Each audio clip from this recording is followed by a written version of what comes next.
Hello, everyone, and welcome to 180 Degrees of Impact. I'm Matt Scott, and today I am lucky to be joined by Laura and Michael Doyle. Laura, Michael, how are you doing? Good. Good.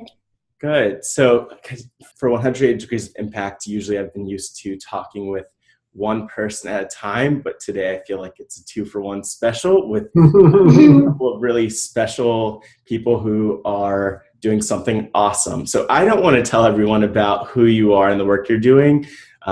Michael, Laura, could you tell us who are you and what are you working on? So I'm basically the founder of the project that we're working on, ISSIE, which stands for International Space Station Interesting Exercise. Our goal is to make exercise fun for astronauts using mixed reality. So since the HoloLens is already up there, we're using that. What were you, each of you, doing before ISSIE? Well, that's interesting. I guess immediately before we came up with the idea for ISSIE, I came from the 2015 NASA International Space Apps Hackathon. Space was something that I was really interested in as a kid, and it was something that I pursued into college.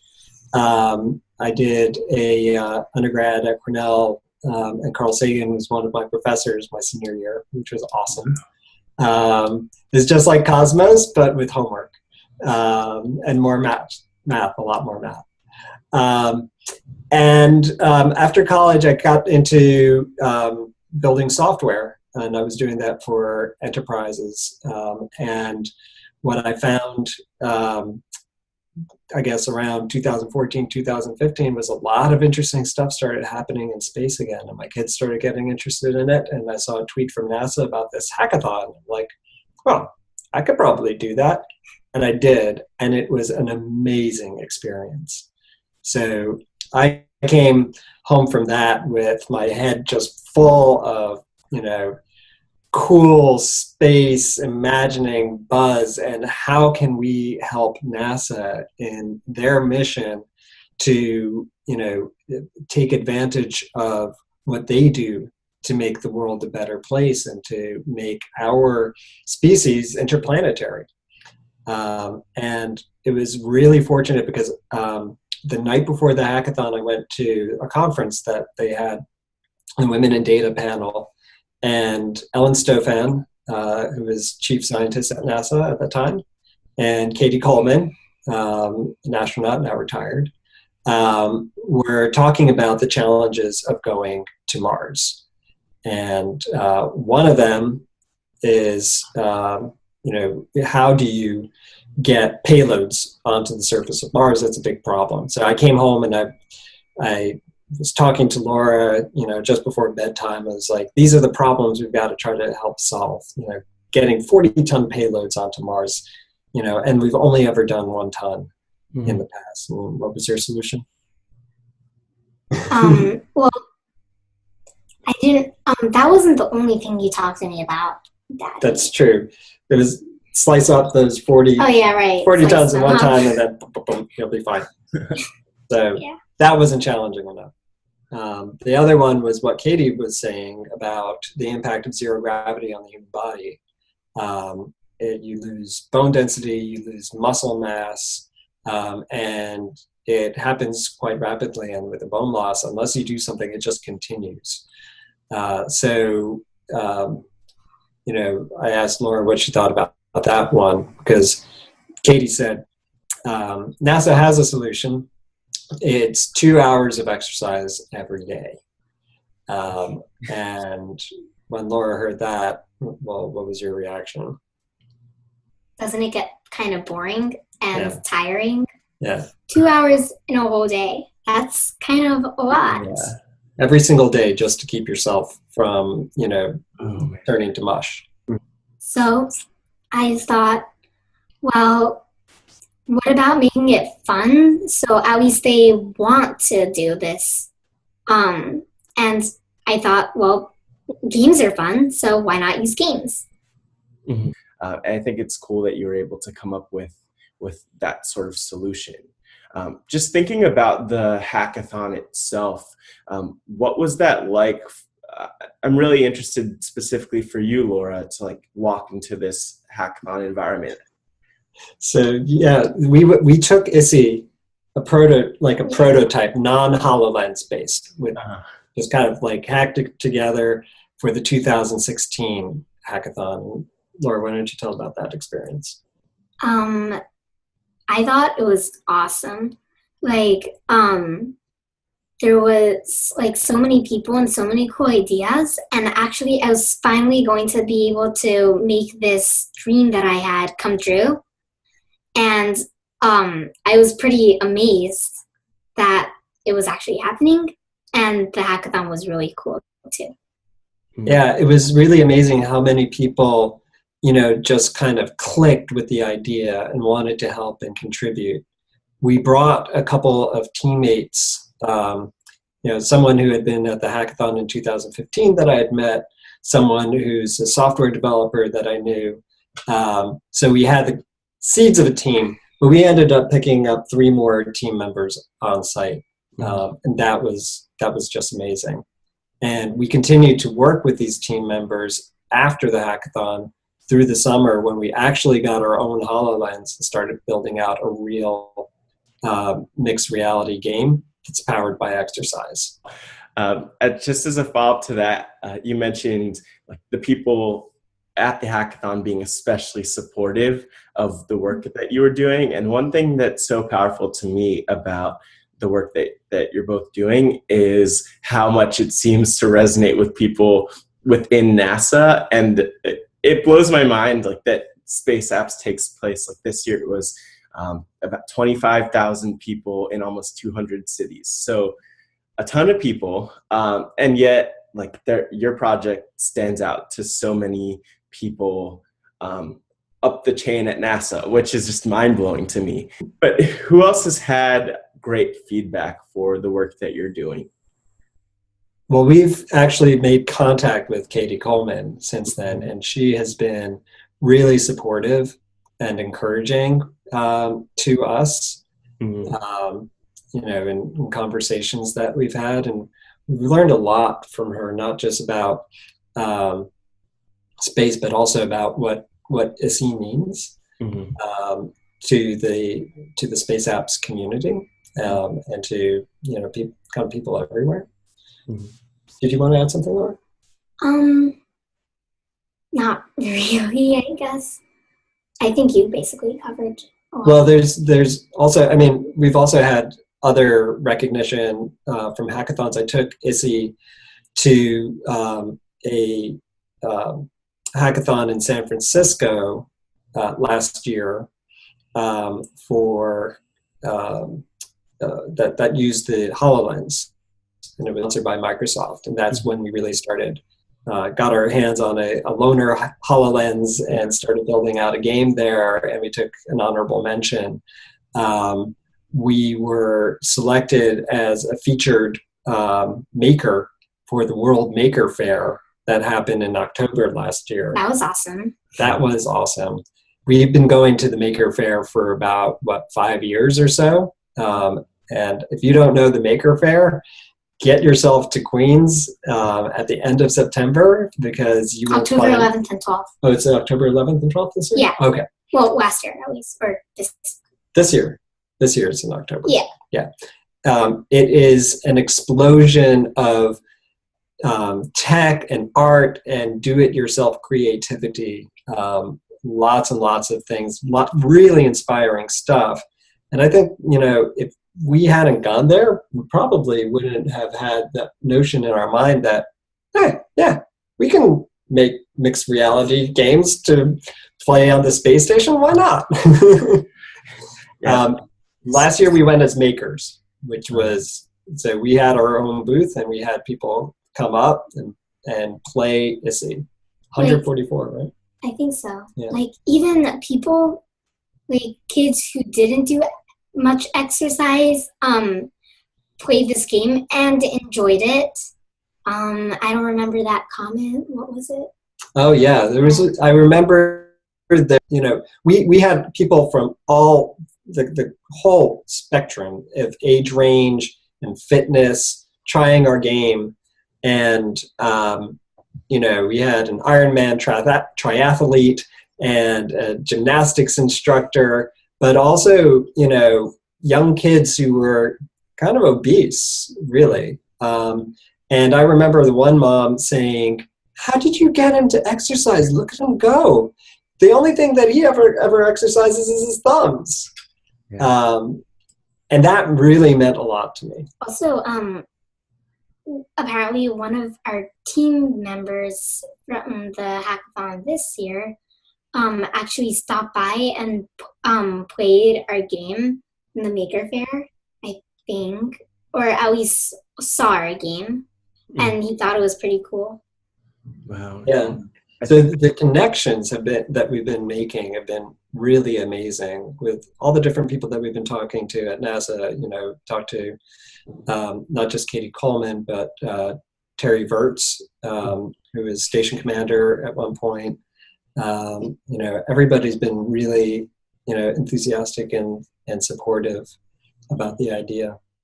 Awesome. I really would love to know, though, how do you, I know it's a game, but how do you make it so fun for people? And I'll say, exercise is often not not the most fun activity. So what is it that makes it fun for everyone?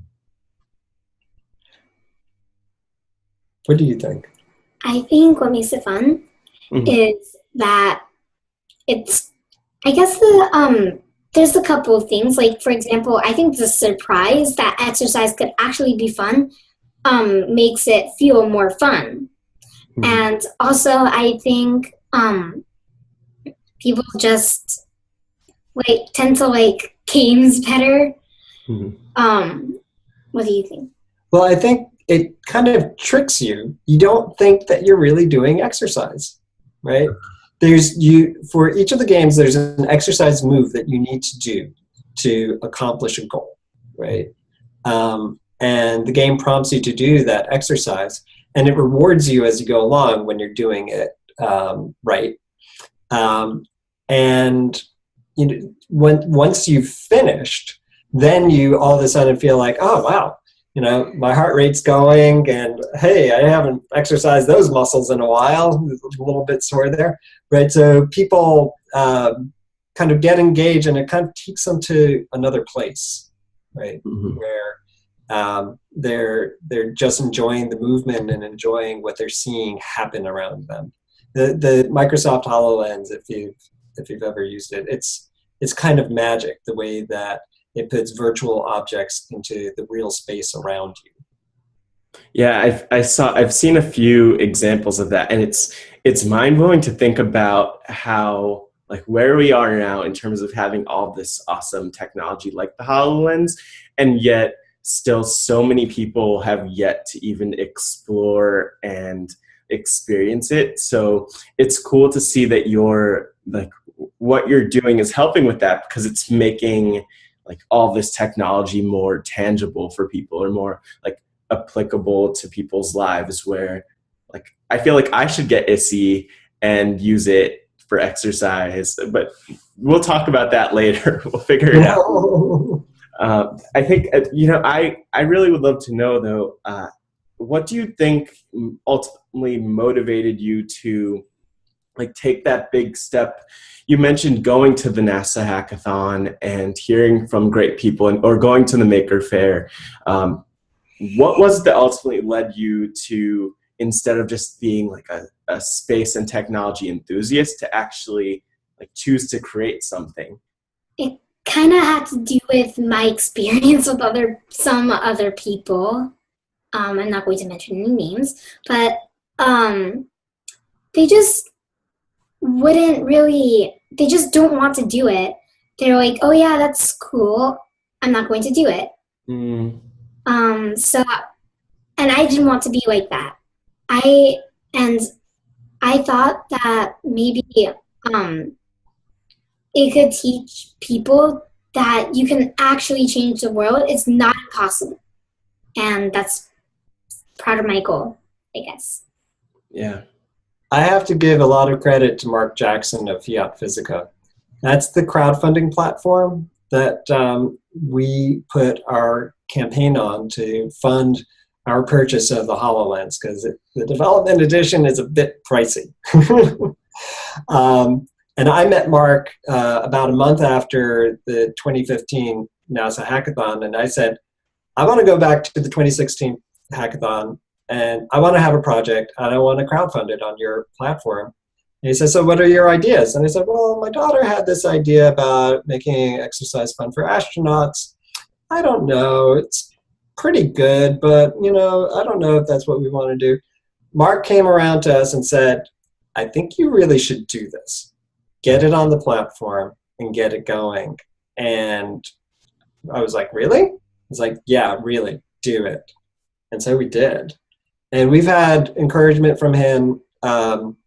He introduced us to Alicia Noel, who's also been a big supporter. She was the one who said, you got to take ISSIE to the Maker Faire, right? And I said, yeah, you think so? And she said, you're going to take ISSIE to the Maker Faire. So we did.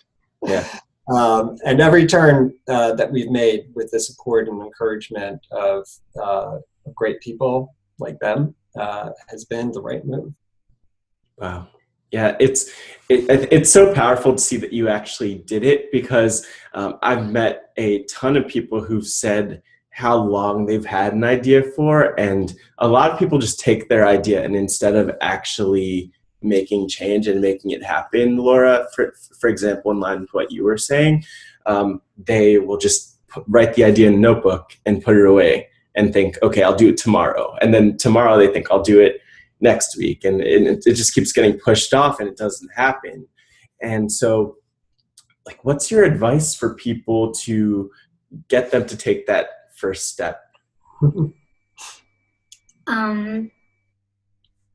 Do it. It's really going to make an impact, and you can really do it. It's not impossible. Mm-hmm. And yeah, well, I would say one of the things that really gets you to do it is to make a commitment to something, to an event like the hackathon. We had to do a lot of prep to do it, and we got a lot of benefit out of it. In 2016 and again 2017, we did a lot of work to prepare for the Maker Faire. Mm-hmm. Right? If we didn't have that milepost that we were gunning for, mm-hmm. it could have just kind of taken time. Each time that you put a stake in the ground, and then you know that that date is coming and you have to be ready for it, you're going to do the work. And if you don't do the work, well, then you're just going to go home. That doesn't feel good. I think, I have a ton of questions for you and the work you're doing. But as I get to wrapping up, I'd love to know, what's the vision that you have for yourselves as individuals, or for ISSIE and what you want to accomplish ultimately? I want ISSIE to actually help with not only deep space exploration, but also interstellar, right? Yeah. Yeah, interstellar, whatever. Yeah, space exploration. And I think that would be really, really cool and pretty amazing. Like, imagine stuck in a ship for like 1,000 years without anything to do but talk to people, and exercise without basically anything, just exercise. Yeah. That'll kind of be boring. Laura, before I get to Michael, Laura, I have a follow-up for you. I know that you were recently named one of the NASA Datanauts. So could you talk about what you're looking forward to as part of that experience?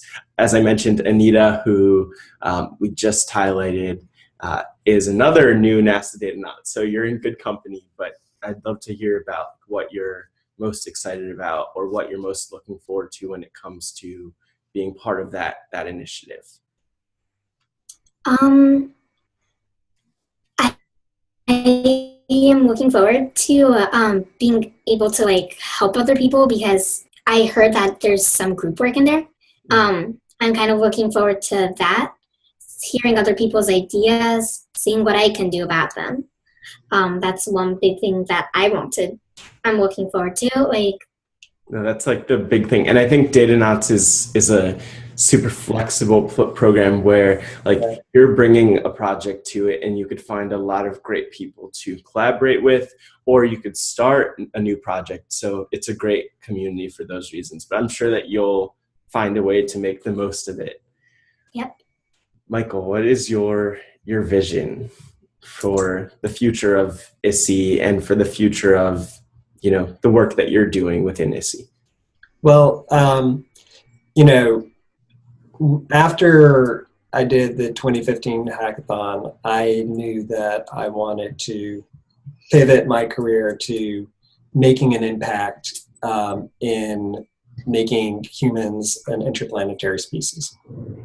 So ISSIE is one step along that way, and we've got so much that we can do here with this project to make exercise fun in space and on Earth. Because one of the things that we have to realize is that right now you've got astronauts going up there who are highly trained, you know, specialists in what they do. In the future, it's going to be regular people who are going to be going into space, and they're going to need the countermeasures and the motivation as well.